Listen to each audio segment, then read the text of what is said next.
na sisi pia tunajumuishwa na tunapenda kushiriki, kwa sababu ni eneo ambalo sisi kama VETA tunakuwa tunalifanyia kazi na kuandaa watu katika maeneo mbalimbali. Labda mgeni rasmi, nikianza kwa kusema kuwa VETA sisi ni taasisi ya serikali ambayo tuna jukumu la kuhakikisha wananchi wa Tanzania wanapata ujuzi, wanapata maarifa ambayo yatawawezesha kwenda kushiriki kwenye shughuli mbalimbali za kiuchumi na za kijamii ambazo mwisho wa siku zitaenda kwenda kuwawezesha kuweza kubadilisha maisha yao, kuwawezesha kupata kipato na mwisho wa siku kuweza kuchangia kipato cha taifa na kuwezesha taifa kuingiza kipato na kuweza kuendeleza masuala mbalimbali ambayo yatakuwa kufanyika hapa nchini. Lakini sambamba na hilo, katika kufanya utoaji wa ujuzi, tuna jukumu la kuhakikisha kwamba ujuzi unapatikana kila mahali. Na sasa hivi VETA tuna jumla ya vyuo 80 hapa nchini ambavyo vinatoa mafunzo katika wilaya na mikoa mbalimbali. Lakini pia serikali ya Mheshimiwa Dr. Samia Suluhu Hassan, Rais wa Jamhuri ya Muungano wa Tanzania, sasa hivi inaendelea na ujenzi wa vyuo 65 ambapo ujenzi huu unahusisha chuo kimoja cha mkoa wa Songwe, lakini pia na vyuo vingine katika wilaya 64. Na katika kufanya hivyo, katika mkoa wetu huu wa Mbeya tuna jumla ya vyuo 6. Katika kanda hii yetu ambayo inahusisha kanda ya Kusini Magharibi tuna vyuo 6 ambavyo sasa hivi viko katika ujenzi, ambapo ni chuo hiko cha mkoa wa Songwe, lakini chuo cha wilaya ya Songwe, chuo cha Momba, Tanganyika, Bulele na Karama. Lakini ukitazama katika mkoa wetu wa Mbeya, katika wilaya zake zote, sasa hivi tunavyo vyuo vya VETA ambavyo vinatoa mafunzo, na tunaamini vyuo hivi vinaenda kusaidia wananchi waliokuwa katika hizo wilaya, na mwisho wa siku wananchi wao waweze kupata ujuzi kutokana na shughuli zao za kiuchumi ambazo wanazitekeleza katika eneo. Lakini tunajua nia ya Mheshimiwa Dr. Samia Suluhu Hassan ni kuhakikisha kwamba wananchi wa Tanzania wanapata ujuzi ambao utawawezesha kwenda kushiriki kwenye shughuli mbalimbali za kiuchumi. Leo hii tuko na mafundi ambao wanafanya shughuli zao za kiufundi katika stadi mbalimbali, lakini ni mafundi ambao wanatusaidia kujenga nyumba zetu, kukarabati nyumba zetu, kutuwekea umeme, kukarabati simu, kututengenezea nguo, kufanya vitu mbalimbali. Na taifa lolote ili liweze kuendelea, maana lazima tuwe na watu wenye ujuzi ambao watatusaidia kujengea, kututengenezea na kukarabati vitu mbalimbali. Tumeyaona mataifa makubwa hapa duniani yamekuwa ni mataifa yaliyoendelea, lakini kuendelea kwao ni kutokana na taifa kuwa na watu wenye ujuzi na kuweza kutenda na kutekeleza vitu mbalimbali. Sasa hivi vyote ili viweze kufanyika, lazima kuwe na mifumo ambayo itawasaidia wananchi kuweza kupata ujuzi na kuweza kupata maarifa kuwawezesha kwenda kutekeleza hizo shughuli. Na kwetu sisi tunasema VETA ufundi stadi ni fursa kama zote. Yaani ukiwa tu na ufundi wowote ni fursa kama zote. Ukija VETA kukupa ujuzi, basi ni fursa kama zote. Kwa kutokana na hilo, tunaamini tunapokuwa na mafundi, basi tuna uwezo wa kuambia mambo mbalimbali ambayo tuko nayo, ili mwisho wa siku na wenyewe waweze kujua ni namna gani wanaweza wakaendeleza ujuzi wao. Mheshimiwa mgeni rasmi, nipende kusema sisi VETA tunatoa mafunzo. Mafunzo yetu sio tu kumpa mtu ujuzi, lakini pia na yule mwenye ujuzi kuja kurudi na kuendelezewa ujuzi. Lakini pia kuna mwingine, kama ilivyosemwa hapa, teknolojia inabadilika, inahitaji kila siku kuwepo kuna mabadiliko ya teknolojia na yanahitaji kufanyika vitu mbalimbali. Na sisi VETA pia tunatoa hayo mafunzo ya kwa skills, yaani kutupa ujuzi zaidi kutokana na mabadiliko ya teknolojia. Kwa hiyo huu mfumo wa utoaji wa ujuzi sio tu kwamba ukiwa fundi na una ujuzi uone kwamba hapo ndio umeishia. Wewe njoo VETA tukupe ujuzi zaidi, tukukumbushe nini kinachotakiwa kufanya kama fundi, na mwisho wa siku uweze kwenda kutekeleza ufundi wako na kuweza kuwa fundi smart. Sasa katika haya pia sisi kama VETA pia tumekuja pia na mifumo ya kuweza kuwasaidia pia mafundi ambao wale hawajapita kwenye mfumo rasmi. Naposema hawajapita kwenye mfumo rasmi ni kwa sababu tunajua kwamba kuna wale ambao wamepita katika vyuo na wale ambao aliweza kuhitimu au aliweza kujifunza ufundi wake katika maeneo mbalimbali bila kuja kwenye vyuo vyovyote vya ufundi. Na hapa tumeona wengi wanahitaji, wanao ujuzi lakini hawana vyeti. Ili uweze kuwa na cheti na tunataka kurasimisha. Na ndio maana tukaja na mfumo wa urasimishaji wa ujuzi. Na mfumo huu ni mfumo ambao serikali imeweza kupitisha na kuhakikisha kwamba kila mtu mwenye ujuzi aweze kurasimishwa na aweze kwenda sasa kutambuliwa ili aweze kwenda kufanya kazi katika maeneo mbalimbali. Na hii tunasema kwamba wale wote ambao wameonekana hawana ujuzi, waliokuwepo hapa Mbeya, waliokuwepo katika wilaya hii ya Mbeya, lakini pia waliokuwepo katika maeneo mengine yote ya nchi yetu, fundi kutoka katika maeneo yote, sisi kama VETA tunaenda kutambua ujuzi wako na kuweza kukupa cheti ambacho kitakuwezesha uweze kutambulika mahali popote utakapokuwa unaenda kwa ajili ya kuomba kazi au kuweza kufanya kazi mbalimbali. Na hili kama lilivyosemwa, nimeambiwa kwa taarifa kwamba wako mafundi 600 wenye kuhitaji kuweza kurasimisha. Hilo zoezi sisi VETA tuko tayari, tutalifanya na tutawarasimisha, na mwisho wa siku tuweze kuwapatia vyeti vitakavyowasaidia kwenda sasa kuweza kupata kazi rasmi na kuweza kutambulika na mwisho wa siku kuweza kuingiza kipato zaidi. Na hiyo nipende tu kuwashukuru wenzetu wa Fundi Smart kwa sababu pia tunafanya nao kazi kwa kushirikiana nao.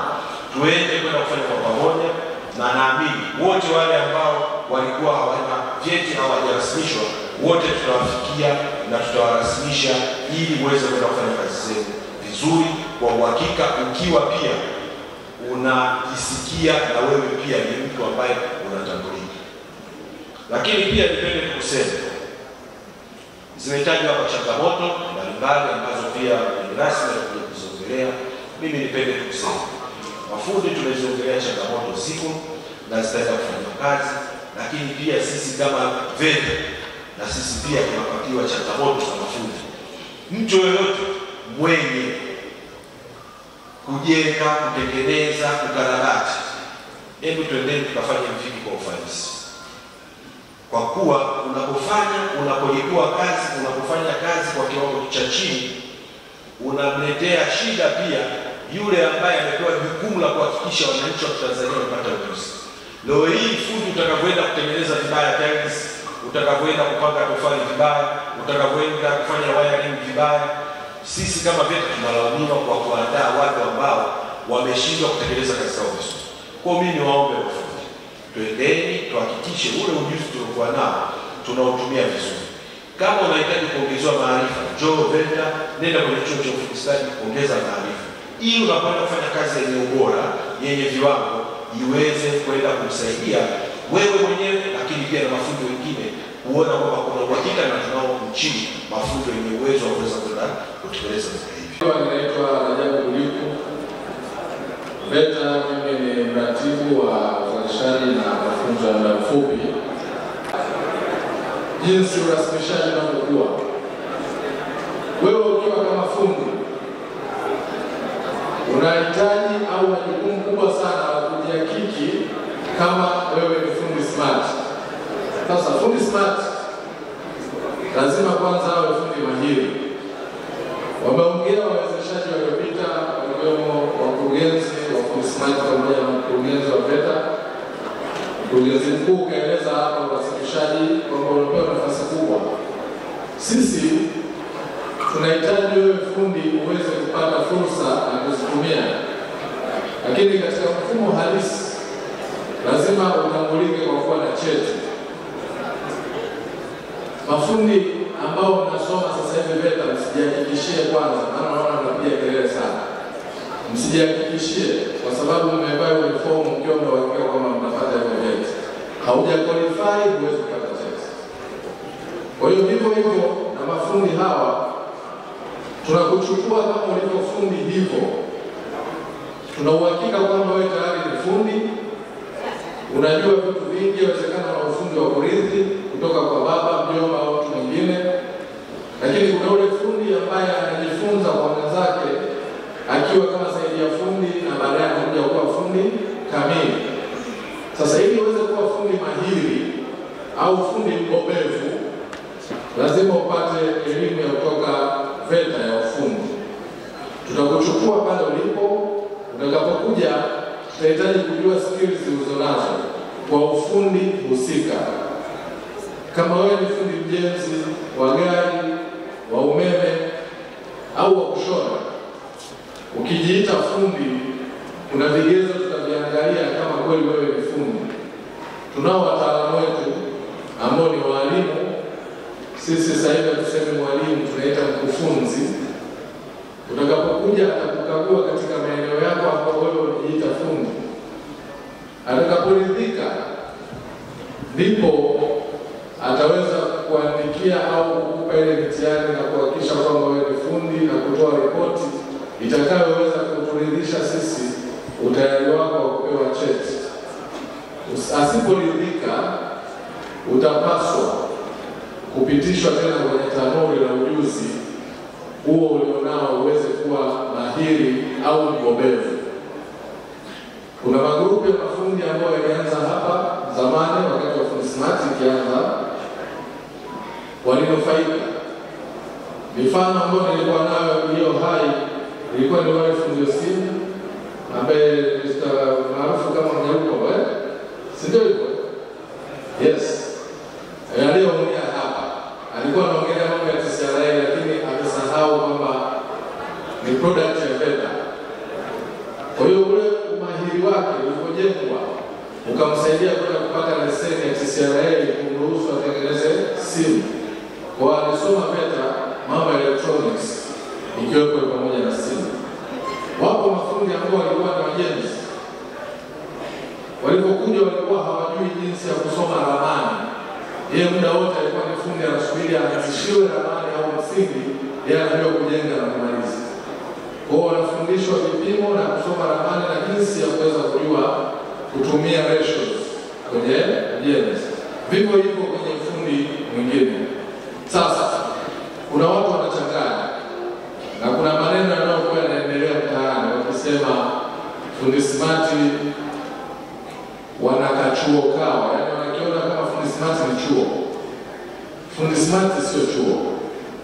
Fundi Smart wameungana na VETA ambayo ndio chuo kinachofundisha kwa ajili ya kukufanya wewe fundi uwe mahiri na mbobevu. Wao watakuchukua kwenda kukupitisha kwenye elimu mbalimbali ikiwepo ya fedha, ya afya kama mlivyofikia mtu aliyepita, ya sheria kwa ajili ya kuwasaidia mafundi. Lakini lengo kubwa ni kukufanya wewe fundi kuwa na uelewa kubwa katika kazi yako na kukujengea confidence. Tatoa mfano. Leo nimeharibikiwa na gari hapa, lakini mimi kwa sababu sio mjuzi au sio fundi, nitashindwa kuitengeneza. Nitakuita wewe fundi utengeneze, kwa sababu wewe ni mjuzi na ni fundi, unajua tatizo. Halitakuchukua dakika 10 kulitatua na gari ikawaka. Ukiniambia unadai $200,000, utakuwa umepiga mahesabu yako. Yawezekana umebadili kifaa au umetumia akili yako nyingi sana mpaka kujua tatizo na ukalitatua. Lakini pia kuna muda wako. Mimi kwa kupima uwezo wako au kwa kuchukulia kawaida ufundi wako, kwa sababu umetumia muda mfupi, basi mimi lazima nigombane na wewe. Siwezi kukupa $200,000. Nitaona unastahili $10,000. Sijui mbona tofauti hiyo. Kwa hiyo wewe unatakiwa ujengee thamani ya ufundi wako. Na sisi wa Tanzania tumezoea kudanganya. Anaweza akaja fundi wa kompyuta ili aweze kukulia vizuri, ataifungua ataiacha wazi. Na zamani tulikuwa tunaambiwa kwamba chumba chenye kompyuta kuingia na viatu kwa sababu ilipata virus. Sasa kuna mafundi ya kompyuta wanaweza kanielewa kusema hiyo. Lakini kule pale watu wa protect kompyuta zisipate vumbi. Sasa yeye akija pale anafungua ile kompyuta ukuta ina vumbi, alafu analiacha siku ya kwanza anakwambia anatafuta kifaa, siku ya pili anakwambia nimekipata, siku ya tatu anakufunga, anatoa ile vumbi lote, anatoa vumbi yote. Akija kurudishia vile vitu inawaka. Anakwambia tupa $1,000,000. Unaacha kutoa? Unaacha kutoa? Sasa huyo ndio fundi anayekiwa sasa kuwa muongo. mongo ili aweze kulela. Kama wewe wa gari unatakiwa sasa kwambia wewe nenda nyumbani, hii kazi ni kubwa. Alafu akishaitengeneza na kwambia baadaye utachukua wewe na test. Ile ndio kwambia kimbilio uone kwamba value for money inafanana na ulichofanya. Kumbe ulichofanya ni kikubwa kwa sababu umetumia akili kuweza kujua tatizo. Sasa urasimishaji unakuwa katika misingi hiyo. Utaletwa VETA ili uweze kupata hadhi ya kupewa cheti, lazima tukague ufundi ulionao na ubora. Kwa hiyo ukishakuwa na ubora kwa maana ya mahiri wako, basi watakuchukua fundi smart kukupa elimu yao ambayo ukishakuwa vizuri tutakutunuku cheti ambacho kitakupa wewe coverage au kitakupa wewe fursa ya kuweza kuajiriwa na kufanya kazi hasa za serikali za force ya kaunti za sasa. Tutoe ile kasumba ya kusema fundi smart na yenyewe ni chuo kimekuja kujibadilisha na VETA kiasi kufundisha au fundisha. Wafundishaji ni VETA. Mafundi wingi. Kuna mtu anaelewa aniulize kidogo? Naitwa Christopher Ndendekisye, ni mkurugenzi wa chuo cha True Road Safirisha. Sisi tuna kozi 6. Ya kwanza fashion designing, ya pili cosmetology ambayo ina maeneo mawili hair dressing lakini pia na beauty, ya tatu hotel management, ya 4 tunafundisha upande wa magari kuendesha, na haya ni magari makubwa, malori na gari za abiria. Ya 5 ni kozi ya ujenzi wa vitu mbalimbali, kwa hiyo tunaita construction and crafts. Ya 6 ni mambo ya biashara kwa maana business studies. Sisi tupo Ilala Boma, Dar es Salaam, karibu na ofisi za mkuu wa mkoa. Hosteli ni bure kabisa kwa wale ambao wanatoka mbali. Asanteni.